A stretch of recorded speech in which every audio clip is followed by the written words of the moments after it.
I was born and raised in a Christian home. Unfortunately, I had my innocence taken from me as a little girl. I continued to see and experience things that really caused me to feel confused about who God is.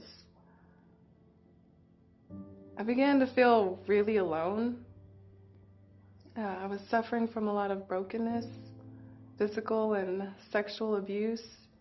I knew God. I had accepted Him in my heart, but I didn't have a real relationship with Him. Instead, I found a couple things to help me fill that void that was in me. Alcohol and sex pretty much became my gods. I thought I was doing great on top of the world because I was so numb. There were times that I tried to make myself cry just because I wanted to remember what it felt like to feel something. And even then I couldn't. And I just thought, well, that must mean I'm really tough. No one can ever hurt me again. Over time, I began to grow really unsatisfied with this lifestyle. It just wasn't fulfilling. Nothing was ever good enough. I was always depressed. I remember a time when I was giving up and I got a loaded gun and I held it to my head. And I looked in the mirror and I said, Naomi, you are so ugly. You are so worthless. Nobody loves you. Nobody wants you. And I stood there crying and shaking, contemplating whether to do it or not. And thankfully, I chickened out that day. It took me hitting rock bottom. And once again, my friend was inviting me to church.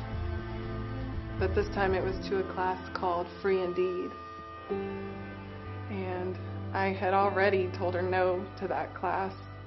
But she asked me again on an evening that I was finally desperate enough to go.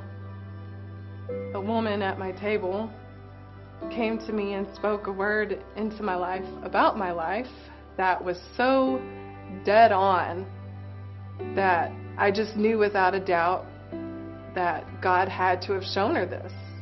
And I began to cry. All those tears I couldn't cry in the past, they were coming.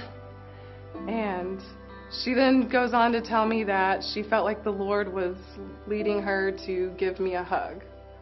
And at the time, I was the kind of person to say, no, sure, I'll hug you, but I really doubt Jesus told you to hug me.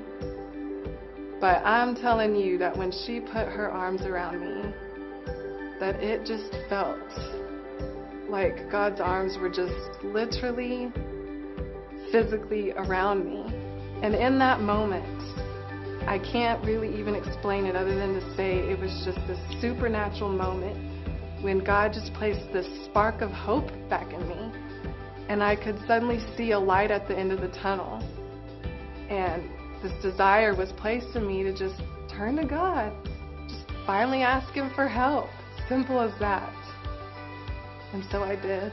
I spent the next several weeks just pouring out my whole being and just giving God all my filth and all my junk.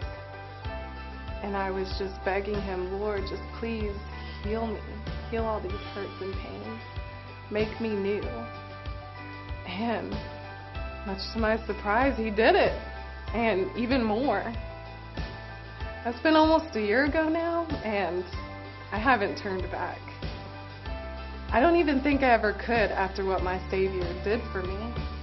I don't have to walk around with my head hung down in shame, embarrassed at what I've done. I don't have that hopelessness, that despair anymore. Now I have joy. I have hope.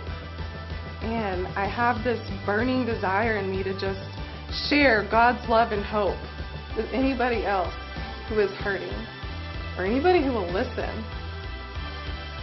My name's Naomi Clark, and this is my faith story.